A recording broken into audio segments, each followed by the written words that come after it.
You ever have one of those nights where everything feels weirdly quiet? Like the air in your apartment is just a little too still, and the silence is loud enough to make you question whether you're the only person left alive on the floor? That was my Thursday night. I was in my kitchen, eating peanut butter straight out of the jar like the classy bachelor I am, wearing gym shorts, no shirt, and half watching some forgettable Netflix show on my laptop when I heard the knock. It was soft, hesitant, 3 slow raps. I wasn't expecting anyone, which made me freeze for a second. Then I heard his voice. "Hey, it's Cam. You around?"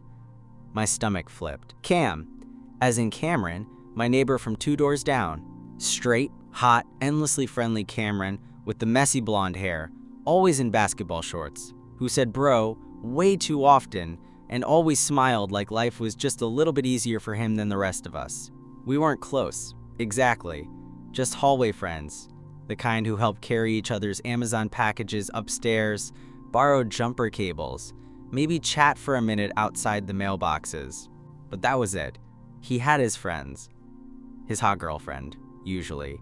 His game nights with loud, laughing guys who looked like they belonged on the cover of a beer commercial. And me? I mostly kept to myself. I wiped my mouth with the back of my hand and opened the door. There he was, barefoot in joggers and a tank top, holding a cheap phone charger in one hand and looking tired. "Hey," he said.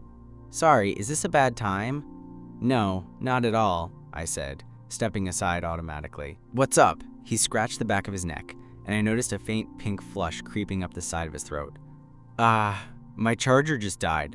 Like, melted? I don't even know how, but I can't get my phone to turn on, and I need to Venmo my roommate for rent before midnight, or his bank throws a fit.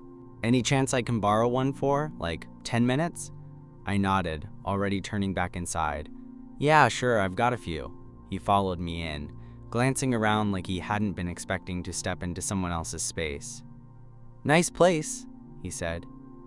"It's small," I said, "but the rent hasn't murdered me yet, so..." He laughed softly. "Dude, tell me about it." I handed him the charger and he immediately plugged in his phone, setting it on the counter next to the fridge. "You want a drink or something while it charges?" I asked, not even thinking about it. He glanced at the fridge. "What do you have?" I opened it. Cheap beer or sparkling water that tastes like fruit had a nervous breakdown? He laughed again, and it felt real, not just a polite chuckle. "Beer's perfect." I handed him one, grabbed one for myself, and we ended up sitting at the little bar counter in my kitchen, drinking like it was totally normal for 2 guys who barely knew each other to hang out at 11:30 on a weeknight.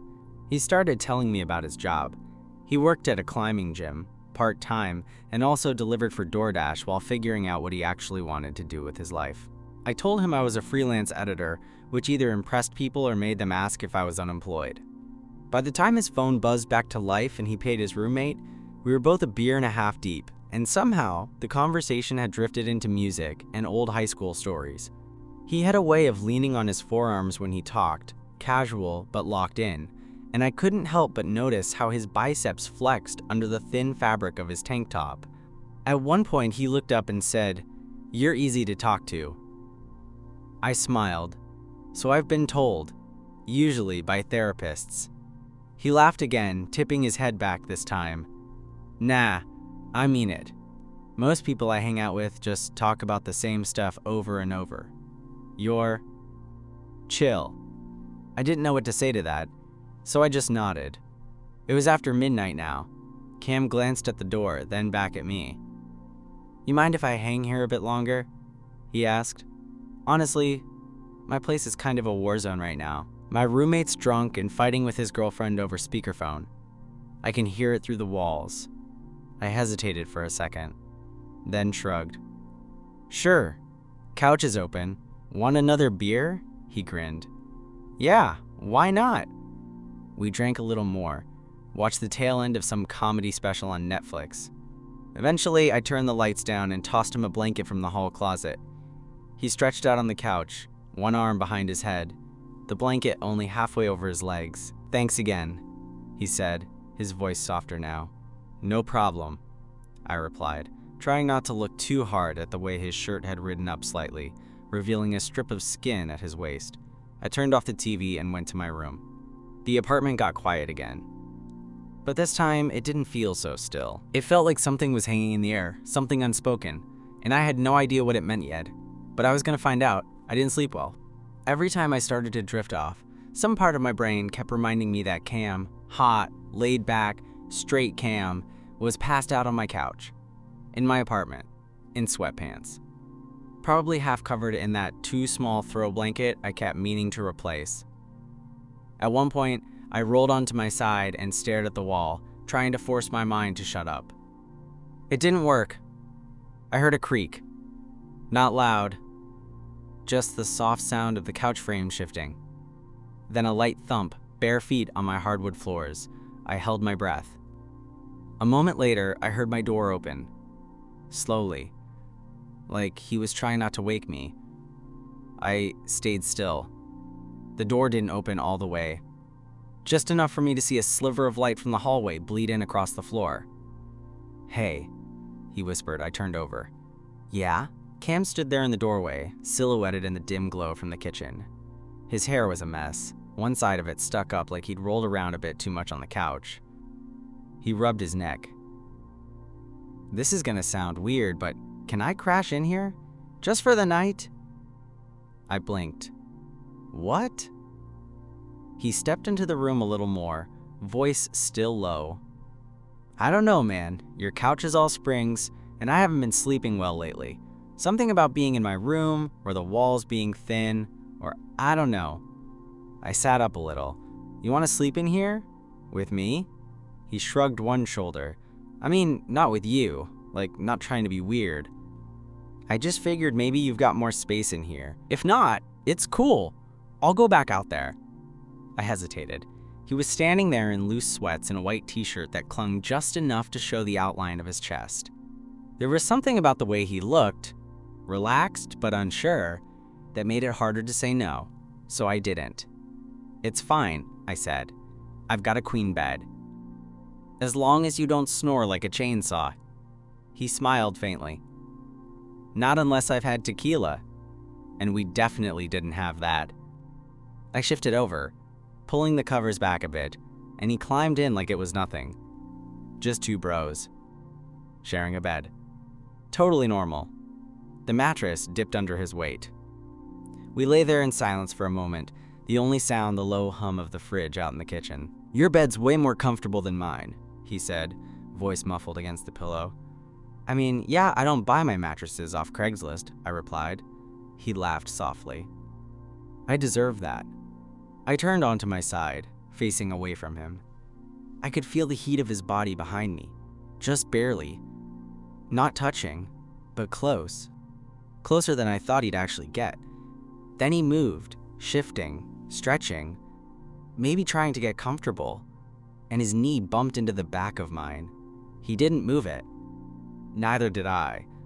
The room was too quiet for this not to feel like something.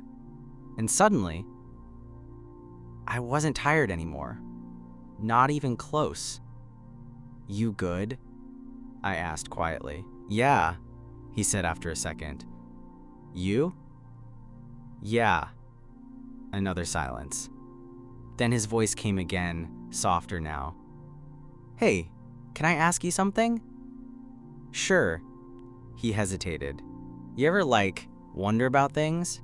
he asked. "People. How you thought they were one way, but then you start thinking maybe they're not." I didn't move. "Are we still talking about people in general?" I asked carefully.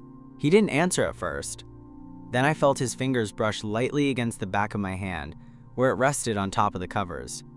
Not a grab. Not a mistake. Just a touch. My heart thudded so hard, it echoed in my ears. "I'm not trying to be a bad guy," he said, his voice barely a whisper. "I'm just confused lately. About a lot of things." I turned toward him. He was already looking at me. Our faces were closer than they probably should have been. His eyes flicked down for a split second, just enough to make my pulse spike. And then, as if it were the most natural thing in the world, his hand moved under the covers. Not fast, not groping, just resting gently against my side. "Is this okay?" he asked. I nodded, and just like that, the space between us wasn't there anymore. We didn't talk after that. Not out loud, anyway. Cam's hand stayed where it was, resting against my side, his fingers curling ever so slightly against my t-shirt, like he was afraid I might disappear if he let go. I stayed still, waiting to see if this was a moment that would crack and break under its own weight. But it didn't. It just settled. His breath was warm on my neck. Calm. Steady. Mine wasn't. I was trying too hard to keep it even, to not overthink what the hell was happening. To not give in to that voice in my head screaming, "This is Cam. Stray Cam. Why is he touching you like this?" But then he moved again. Slowly, like he was testing the air. His fingers drifted up from my side and traced the outline of my arm, so light it felt like static. I turned a little more, and now we were fully facing each other, our legs brushing under the sheets. His hand paused at my bicep. He looked at me for a long second. No smirk, no nervous laughter, just looked. "I don't know what I'm doing," he said quietly. "Yeah," I said. "Me either." That seemed to be enough. Because after that, he leaned in just a little, and then a little more. And then his forehead rested against mine. We stayed like that, bodies inches apart, our breath mixing in the narrow space between us. I could feel the heat radiating off him. See the way his chest rose and fell? There was something painfully honest about it. He wasn't trying to be someone else. He wasn't making a move he thought he had to explain. He was just there. "I've never done this before," he whispered. "What? Shared a bed?" I said, trying to lighten the mood. But my voice came out hoarse. "You know what I mean," he said.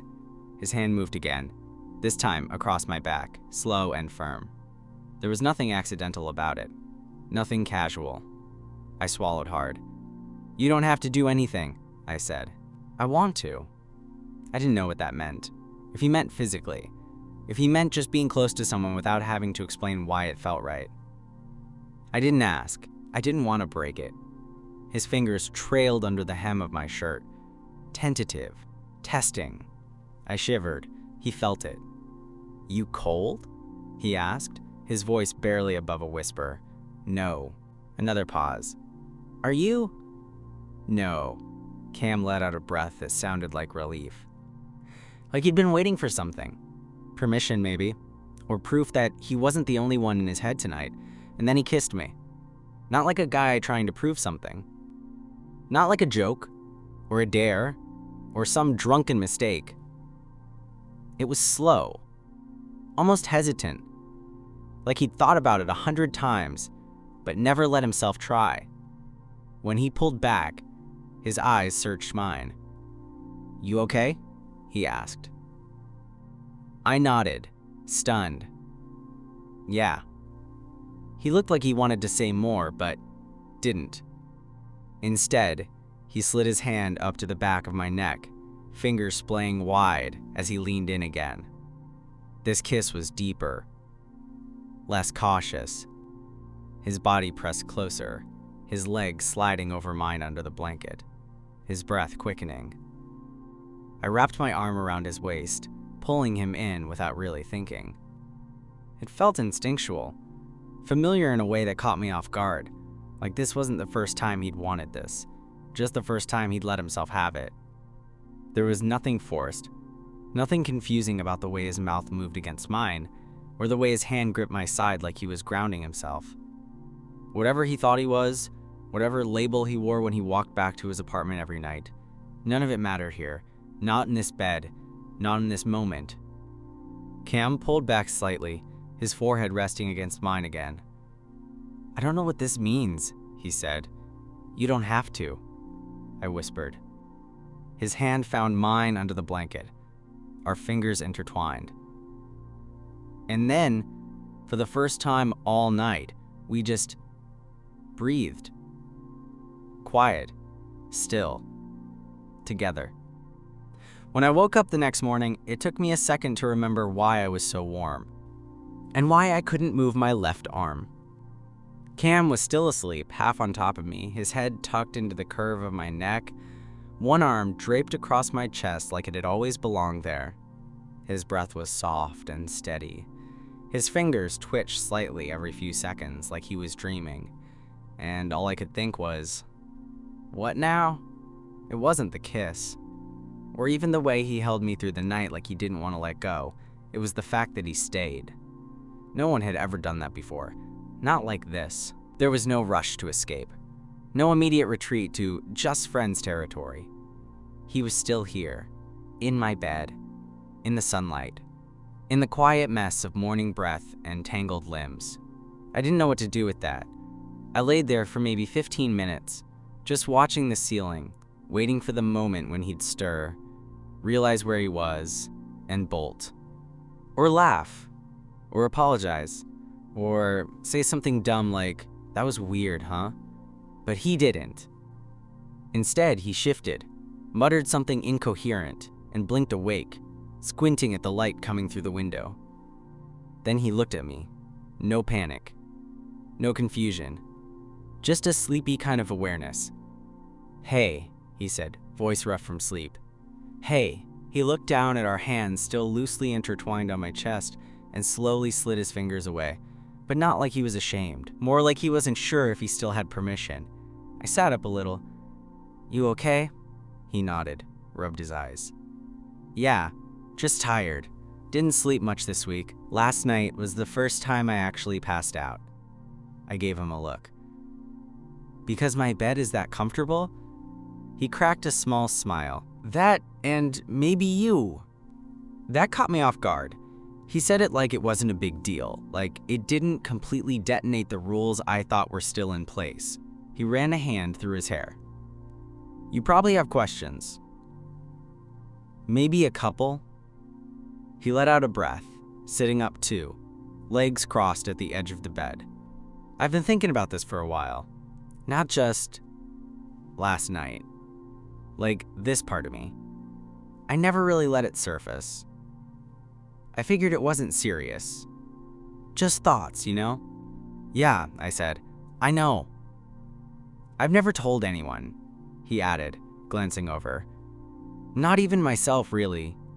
But lately, I don't know. Being around you, it felt easier to stop pretending I didn't feel something." My chest tightened. It was so quiet in the room that I could hear the hum of the fridge all the way from the kitchen. "I didn't plan on coming over last night to do any of this," he continued. "I seriously just needed a charger." I laughed softly. "Best $8 charger I've ever owned." He smiled again, but then it faded a little. "You're not mad, right?" he asked. Whatever last night was." "Mad?" I echoed. "Cam, you kissed me, then fell asleep holding me. I think that lands pretty far from mad." He looked relieved, but there was still a flicker of doubt in his eyes, like he was bracing for something. Maybe rejection, maybe regret. "I don't know what I want this to mean yet," he admitted. "I just know I don't regret it, and I don't want to pretend it didn't happen." That's a good place to start. We sat there in silence for a bit. The sun had climbed higher in the sky, spilling gold across the sheets. His knee bumped mine, and this time, he didn't move it away. "Can I stay a little longer?" he asked. I looked at him, eyebrows raised. "You want breakfast?" He grinned. "That obvious?" "I've got eggs and questionable toast, and more peanut butter." "I'm in." We got out of bed, both of us moving slowly, like the moment was delicate. Fragile enough to crack if we went too fast. But as he followed me into the kitchen, barefoot and grinning, something about it felt solid. Like maybe, just maybe, this wasn't a one-night thing. Cam made scrambled eggs like he was trying to impress a Food Network judge. Which would have been funny if I hadn't been so distracted by the way he moved around my kitchen like he'd done it 100 times before. Shirt slightly wrinkled from sleep, hair still a mess, barefoot like he belonged there. I leaned against the counter, sipping coffee, watching him poke around in my fridge and mutter things like, "You really only buy oat milk?" and "Who buys bread that tastes like cardboard on purpose?" "You're welcome to leave," I said, grinning over the rim of my mug. He glanced over his shoulder. "And miss your world-famous peanut butter breakfast spread? Never." "World-famous among who?" He turned around and pointed his spatula at me. "Me. I am the world." That made me laugh. He turned back to the stove, but I caught it. That quick sideways glance, and the hint of a smile that lingered a little longer than necessary. It was subtle, but it was there. That comfort, that quiet thing building between us that neither of us had named yet. We sat down at my little kitchen table. 2 plates of eggs, burnt toast, coffee. It was the kind of morning that should have felt awkward, but didn't. "So?" I said eventually. "What now?" Cam paused, mid-bite. Chewed, swallowed. "You mean like, do we talk about last night? Or do we talk about whether this is going to be a thing?" "Either," I said, "or both." He leaned back in the chair, arms folded across his chest. "Honestly, I don't know." "That's fair." "I don't want to run from it," he added quickly, like he was scared I'd take that the wrong way. I haven't figured it out yet." I nodded. "You don't need to have it figured out. But I also don't want to be your experiment, you know?" His eyes met mine. "You're not." That landed harder than I expected. I believed him. Maybe because his voice didn't waver. Maybe because it was too early in the morning for bullshit. He leaned forward, elbows on the table now. "I don't know if I'm gay. Or bi. Or what label fits. I just know that when I kissed you, it didn't feel weird. It felt like something I've been holding in for a long time, and I liked it. A lot." I swallowed. Okay, I smiled. "Yeah, okay." We finished breakfast in a kind of quiet that wasn't awkward. Just thoughtful. He helped me wash the dishes, shoulders brushing as we stood side by side at the sink, hands bumping under warm water. "I should probably go shower," he said when we were done, drying his hands. I nodded. "Your roommate still mid-breakup?" "Probably," he said with a smirk. "But I think I can face the chaos now." We stood at the door for a beat too long, not quite ready to say goodbye. He scratched the back of his neck. "You mind if I come by later?" "You can come by whenever," I said. Cam smiled. "Cool." He lingered a second longer, then leaned in and kissed me. Just once. Just soft. A thank you, a see you soon, and a promise wrapped into one. Then he left. I closed the door behind him, leaned against it, and let out a breath I hadn't realized I'd been holding. It wasn't a confession of love. It wasn't a declaration. It was the start of something. And for now, that was enough. Cam didn't show up that night, and I tried not to overthink it. I told myself maybe his roommate was being dramatic again. Maybe Cam got caught up with something or passed out early or just didn't know what to say after everything that happened. But that didn't stop me from checking the peephole twice or glancing at my phone more times than I'd like to admit.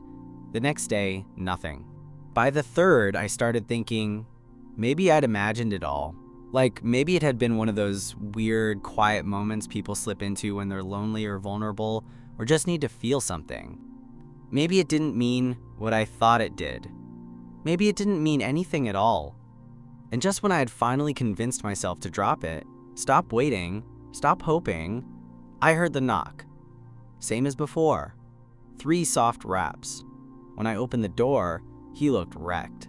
Not in the dramatic movie scene kind of way. More like he hadn't slept, hadn't shaved, hadn't said a word to anyone in 2 days, and was now standing on my doorstep with something heavy dragging behind him. He didn't speak right away. He just stood there in a hoodie, hands in the pockets, head low like he wasn't sure if he deserved to be here. "Hey," I said. "Hey," he echoed, eyes flicking up to meet mine. "Can I come in?" I stepped aside without a word. He walked past me slowly, like he was entering someplace sacred, sat on the edge of the couch. Same one he'd crashed on a few nights ago, like nothing was out of the ordinary. Except this time, it was. "I'm sorry," he said, finally. "For what?" "For disappearing. For not coming back like I said I would. For all of it." I sat across from him, elbows on my knees, waiting. Cam exhaled hard, rubbing his face. "I freaked out," he admitted. "I woke up that next morning and I felt good. Too good. And that scared the shit out of me. Because it wasn't a mistake. It wasn't a random one-night confusion. It felt right. And I didn't know what to do with that. My chest ached hearing him say it. He wasn't cold or cruel. He was just terrified. I spent 2 days trying to talk myself out of it, he went on, trying to remind myself I'm not like that. I don't do that. But every time I closed my eyes, I saw you. Us. And I realized, he trailed off, shaking his head. I waited. I don't want to go back to how things were before, he said. There was something raw in his voice. Honest. A vulnerability I'd never seen in him, not even that night in my bed. I don't know what this is yet, he continued. I still don't have the right words for it. But I know I meant everything I did. Everything I said. I stood and walked over to him, sat beside him on the couch. I know you're scared, I said, and I get it. But I need to know, are you here because you're curious or because you're serious? He looked up at me.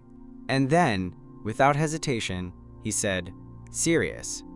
I studied him for a second. The tension in his shoulders, the tight grip of his hands in his lap, the look in his eyes, like he was bracing for rejection and hoping like hell it wouldn't come. I nodded slowly. Okay. His breath caught. Okay, he repeated. Yeah, I said. Okay. We sat there in the quiet for a while. No pressure, no expectations, just two people finally showing up for the same thing. Cam's hand found mine again. This time, it didn't feel uncertain. It felt steady. That night didn't end with fireworks or some dramatic kiss in the rain. There was no sweeping soundtrack, no cinematic moment where everything suddenly made sense. It was quieter than that. Cam stayed. We didn't talk much after he told me he was serious. We didn't need to. I made us tea, because neither of us was in the mood for anything stronger, and we sat on the couch, legs touching lightly, fingers loosely entwined on the cushion between us. Every once in a while, he'd glance over at me like he still wasn't sure this was real, like any second the ground might vanish beneath him. But each time he looked, I was still there. Eventually he leaned his head on my shoulder. You okay? I asked softly. Yeah, he murmured. Just tired. From thinking?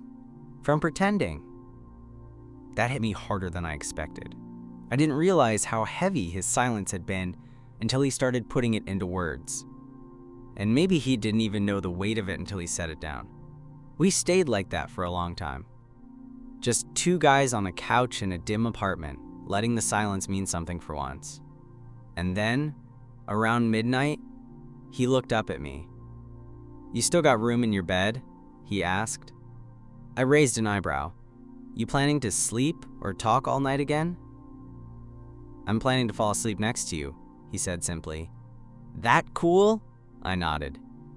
Yeah, that's cool. We brushed our teeth side by side in the tiny bathroom, trading smirks like it was suddenly a normal thing. He used my spare toothbrush without asking, which I found annoyingly endearing. And when we climbed into bed, it was different this time. Not cautious, not nervous. He rolled toward me right away, slid an arm across my waist, and buried his face in my shoulder like he'd been doing this his whole life. You smell like mint and dryer sheets, he mumbled. You smell like gym socks in denial. He laughed quietly. Fair. We didn't kiss that night. We didn't have to. There was intimacy in the way his body fit against mine, in the way his thumb moved in slow circles on my side, under the blanket. There was something deliberate in how unhurried it all felt. Like he was showing up, fully, finally. Before he drifted off, he whispered, I'm still scared. I pressed my forehead against his. You don't have to stop being scared. Just don't stop being honest. He nodded sleepily, and then he was gone, off into some quiet dream while I lay there wide awake, staring at the ceiling, wondering how the hell I got here. A week ago, he was just the hot neighbor who borrowed tools and always said hi in the hallway. Now he was breathing softly in my arms, and whatever this was, it was real. Cam didn't sneak out in the morning. He didn't roll away like the night had been some mistake he needed to outrun. He stayed wrapped around me, his legs tangled with mine, his breathing slow and even, like for the first time in a long time, he wasn't fighting the world in his sleep. I woke up first, just laid there, watching the early light crawl across the ceiling, wondering what version of him I'd get when he opened his eyes. Would he be the guy who kissed me without fear, or the guy who disappeared for 2 days when it got too real? But when he finally stirred, he didn't flinch, didn't pull away. Instead, he blinked at the ceiling, yawned into my shoulder and mumbled, "We need better blinds." I laughed, relieved in a way I didn't expect. He turned his head, looked up at me with pillow-creased cheeks and messy hair, and something softer in his expression than I'd ever seen before. "Thanks for not pushing me away," he said. "I thought about it," I teased. "But you're warm, and you make decent eggs." He grinned, then sobered a little. "I meant it, though. About wanting to figure this out. I know. I don't want to do it alone." "You don't have to." There it was. Simple. Easy. The start of something we didn't have a name for yet, but both knew we wanted. After breakfast, which he cooked again, refusing to let me touch the stove after I admitted I once set a Pop-Tart on fire, he sat on my couch like he had 100 times before. Only now his knee rested against mine without apology. We talked about labels and pressure and the fact that he wasn't ready to tell anyone yet, and that was okay. About how confusing it felt to want something he never thought he could. About how scared he was that wanting me might change how people saw him. "I spent so long trying to be a version of myself that people expected," he said, turning the coffee mug in his hands. "But last night that felt like me too. Maybe more than anything else has in a while." I didn't have a perfect answer for that. I just nodded and said, "Then let's see where it goes." Later, when he finally stood at my door to leave because he had to work and I had a Zoom call I couldn't blow off, he hesitated with his hand on the knob. Then he turned and kissed me. In daylight, in the doorway, no hiding. It wasn't rushed, it wasn't performative. It was soft, steady, full of everything we didn't say out loud. When he pulled back, he smiled. "I'll be back tonight." I raised an eyebrow. "To borrow something?" He smirked. "Yeah, your side of the bed." Then he left. And I stood there, dumb smile on my face, door still halfway open, realizing that one knock on a Thursday night had completely rewritten everything I thought I knew about him. He'd come over to borrow a charger, but he stayed the night. And maybe, just maybe, he wasn't leaving anymore.